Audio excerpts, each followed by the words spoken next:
Bonjour les amis, dans le cadre de un mini extrait 2, j'ai le plaisir de vous partager un extrait de texte ou de livre qui m'ont touché. J'espère qu'ils feront écho en vous. Je vous invite à vous abonner si ce n'est déjà fait et à manifester votre soutien par un pouce ou un commentaire. Aujourd'hui, je vous partage un extrait du livre de Wayne Dyer, Les 9 lois de l'harmonie. Réfléchissez aux résultats que nous avons obtenus lorsque nous avons essayé de combattre quelque chose en vue de le conquérir. Par exemple, depuis que la guerre a été déclarée contre la pauvreté, le nombre de démunis ne cesse d'augmenter. Nos guerres contre la drogue n'ont suffi qu'à tripler notre population carcérale et à fournir davantage de substances illicites à des gens de plus en plus nombreux et jeunes.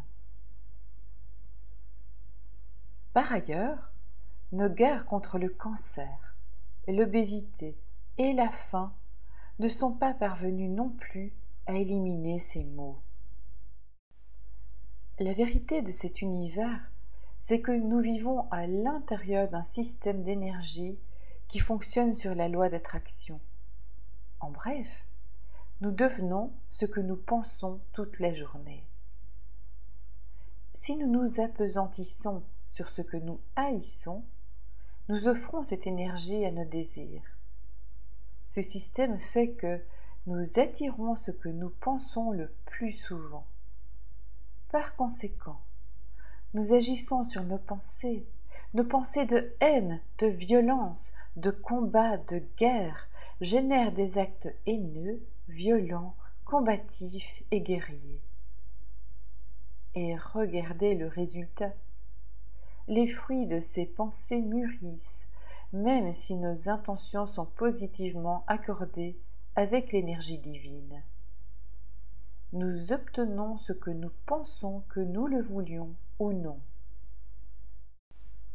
Pendant une grande partie de ma vie, j'ai joué avec les dépendances et les comportements dépendants. En fait, je dirais que ces différentes addictions ont été mes plus grands professeurs, qu'elles m'ont permis de voir qu'il existe un niveau de conscience plus élevé et un éveil bienheureux accessible à nous tous. Mais je me rends compte parfaitement compte que l'utilisation de substances néfastes dans le but d'expérimenter cette réalité séparée est sans le moindre doute un moyen erroné d'y parvenir. Le schéma se déroule plus ou moins comme suit. Il nous faut toujours obtenir en plus grande quantité la chose que nous désirons. Plus nous en prenons ou nous en imbibons, plus nous en avons besoin. Plus nous en consommons, plus elle perd en efficacité.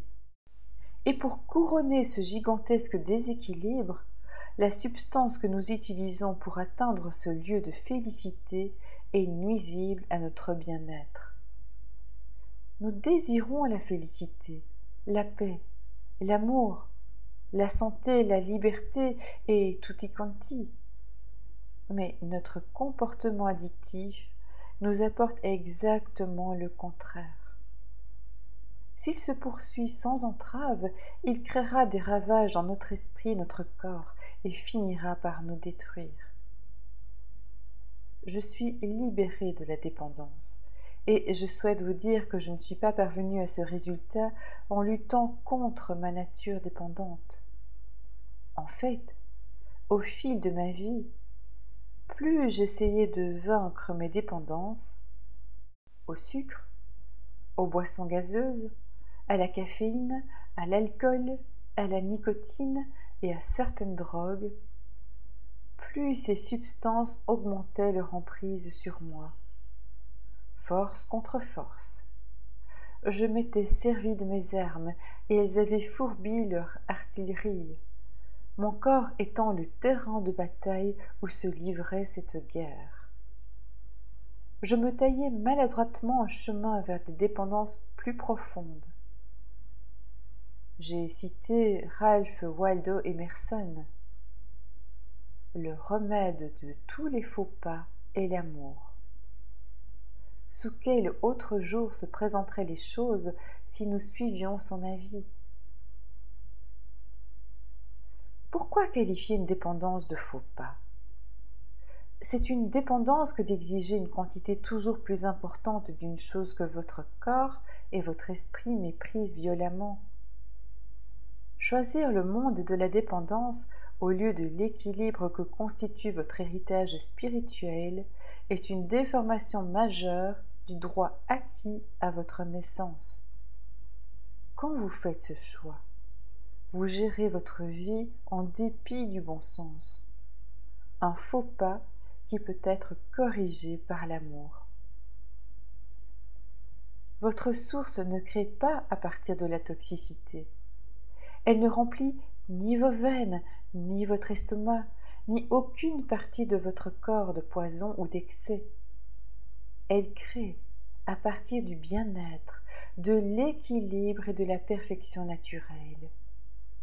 Il s'agit de votre héritage spirituel.